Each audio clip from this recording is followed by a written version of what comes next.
La bande de Gaza, un territoire pauvre où s'entassent 2,3 millions de Palestiniens, est en état de siège. Alors que l'armée israélienne menait pour le 5e jour consécutif des raids aériens destructeurs, la seule centrale électrique de Gaza est désormais à l'arrêt, faute de carburant. Tel Aviv a coupé les approvisionnements en eau, en électricité et en nourriture.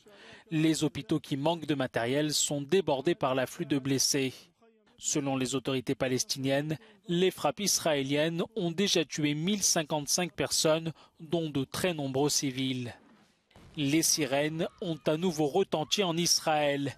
Les combattants du Hamas ont tiré des roquettes dont l'une a touché un hôpital à Ashkelon sans faire de victimes.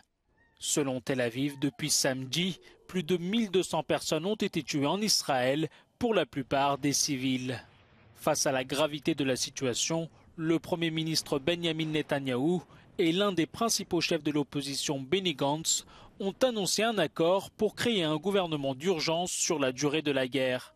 Cette annonce survient avant l'arrivée jeudi en Israël du secrétaire d'État américain Anthony Blinken.